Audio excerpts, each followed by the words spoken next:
And it's this guy. I don't know if you've heard of him. His name's like Connor or something. His last name rhymes with liar. And he's got some jokes to tell you today. I don't know if they're good. Probably not. But Cole Meyer with his stand-up comedy routine. Please blow him away, Cole. All right, Cole! Woo! It is so great to be back here at Maggie Walker's Fall Fest. Woo! Yeah, everybody. All right. Oh. Man, a lot of things have changed at this school since last year. Like a lot of stuff. Like we have a new headmaster now, Dr. Lowry. Yeah, no, just clap it up. Yeah. I want to be the first to personally welcome you to our school, and let me say, it is a pleasure to have you. You're a very suave, dapper, well-dressed man, and I gotta say, it's nice to finally have a headmaster whose suits don't involve a court of law. Yeah, no. Now some closed-minded people here at the school, I've heard them say that your previous school, Tucker, was in the hood. Let me just assure you, the only hoods you'll find at Maggie Walker will be the white ones over at the Young Republicans Club. Oh, wow, that's ironic. Now the Republicans want a safe space. Okay. Yeah, so yeah, no, there's been other changes at the school as well. We now are on a 10-point grading scale, which I hate it. I now completely understand my grandpa every time he told me kids these days have it too easy. Man, if that ain't the truth. You know, when I was a kid, back in '15, a 92.45 was not the same as a 92.5. And even that wasn't an A sometimes. Back before you kids had your fandangled iPhone 10s and idiot presidents, we actually had to listen to teachers say, "I'm sorry, hun, but if I gave extra credit to you, then I'd have to give extra credit to everyone." Yeah, no, kids these days have it way too easy. Yeah, no, I've experienced some personal changes as well. No, not like puberty, that hasn't happened yet. My armpits are as hairless as a Brazilian baby. But no, changes like, for example, I have an earring now, which is real exciting. Yeah. Oh, you're clapping for an inanimate object. This is so easy. Yeah, I've gotten a lot of questions, like why'd you get it? And let me just assure you, it was not just to be an edgy teen. I actually was trying to follow in the footsteps of my style icon, Mr. Max Smith. Yep. Before Mr. Smith sold out to the administration, he actually wore an earring every day. My look is like classic Mr. Smith, that's what I'm going for. It's like history teacher by day, metrosexual pirate by night. It's perfect. No, yeah, I love you, Mr. Smith. There's some other changes as well that aren't quite as good. Like, I have this new haircut, which I went like to the dark side with the traditional F-boy haircut. It's real bad. My scalp down does not fit the rest of my head. So I look like the hunchback of Frat Row. I look like if Dwight Schrute bought a vape. I look like Robin Thicke with scoliosis. I got them curved spines. God, I knew that was stupid. Anyways, no, for all the adults in the audience who aren't getting any of these references, I'll give you another one.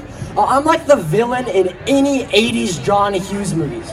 Not the main bully, but the bully's best friend who says, "Yeah, Todd, you tell him." But probably the biggest change in my life is that my sister is no longer with us. She went to college.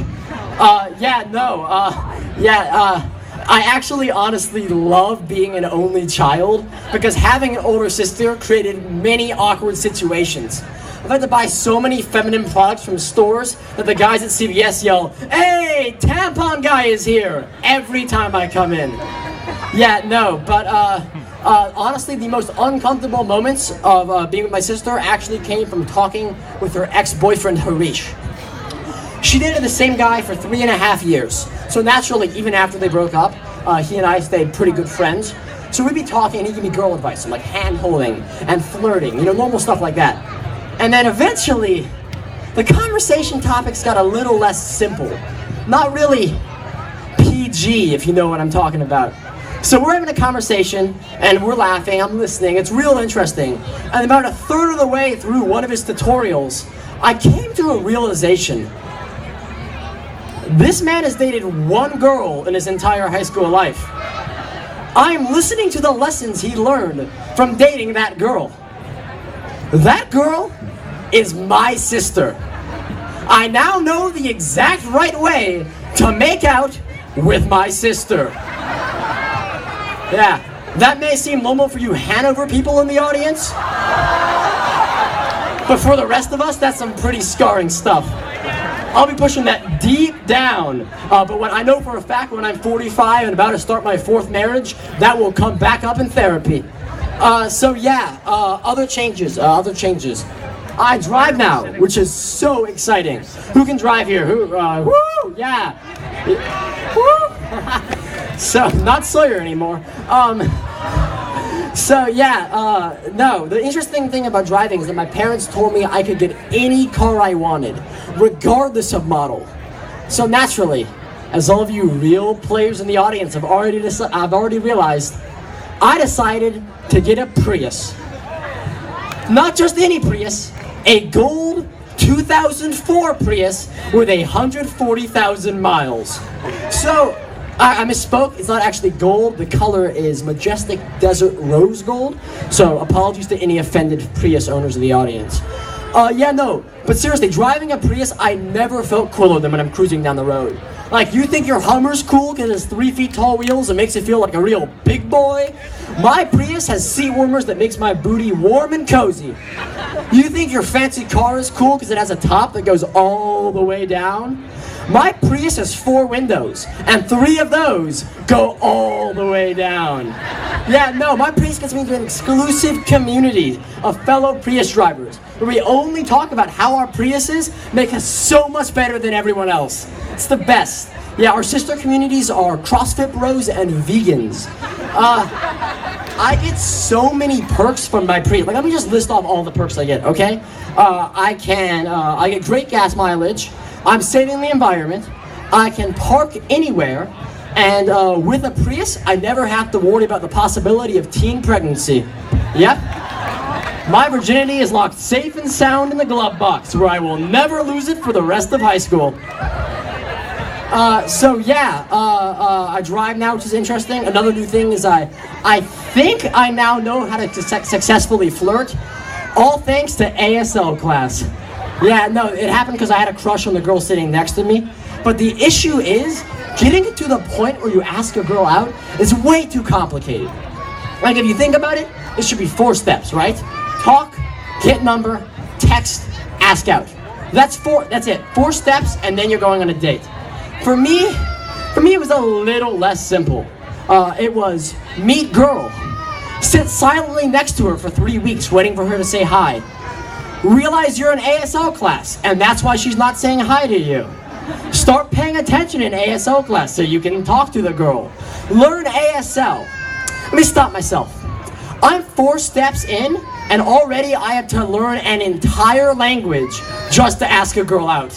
Something ain't right. Okay, so now, of course, there's the next step, which is the most important. I learned the ASL sign for to flirt, which is this. So then I started flirting with the girl. Then I realized you can't just do twinkle fingers in the girl's face for an hour and a half and actually still have to flirt in ASL. Yeah, no, it was a real long and arduous process. But the takeaway is, guys, if you want to let a girl know you like her, you don't have to make moves or give her compliments.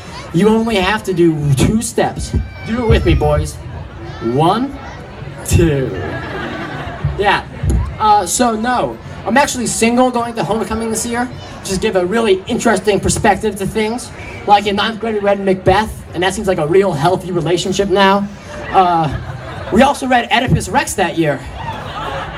And, oh no, guys, I am not at that point yet, no. But still, I feel like we give Oedipus way too much crap. Like, at least he was getting some action. Oh, hi, Mom. So yeah, no, I'm going stag into homecoming this year, at least that's the plan for now. And I think that's probably a very good idea. Because I came to the realization that me and girls aren't exactly what you call compatible. Okay, look, I'm not going to stand up here and make overly simplified generalizations about an entire gender and then just hide behind the excuse of, oh, I'm making social commentary. But, oh wait, no, never mind. That's exactly what I'm going to do right now. Girls are mean and vicious. Like, guys are mean too, but guys are stupid mean. A guy will roast you and then explain why he thinks his roast is funny. He'll be like, hey, earring boy, how's your earring? Get it? He has an earring. A girl figures out how to roast you and then make you thank them for it. I've heard this countless times. There's the classic, oh my god, Becky, I just love how you wear anything. There's the subtle, hey, nice, your Accutane started working. And then, of course, there's the slightly less subtle, same pair of sweatpants 2 days in a row? I just wish I had your confidence, Helen. But there's one backhanded compliment to end all backhanded compliments, and it was directed at me. True story, 100%. And I quote, Cole, ignore what everyone else says. I think you're really cool. Well, that just starts off bad. No good sentence has ever begun with the word ignore. You either get two options. It's either, huh, this? No, ignore that, sweetie. Daddy just spilled his fun dip. Or it's, oh, honey, ignore that man over there. That's mommy's new friend Ronnie, who we're not going to be telling daddy about. Man, my parents have a real healthy marriage, huh? Yeah, no. And then, but the funny thing about boys and girls is they have a very different ways of responding to insults as well. Like, if a girl would hear the phrase, ignore what everyone else says, I think you're cool, they'd think, oh my god, what is everyone saying about me? What did I do? I thought they liked my sweatpants. But if a guy were to hear the phrase, ignore what everyone else says, I think you're cool, and I, a guy, heard this phrase, I only had one thought. That girl thinks I'm cool. Hey, baby. I'm gonna pick you up in my golden Prius. Thanks, everybody. You guys have been a wonderful audience. Have a great Fall Fest. Good night.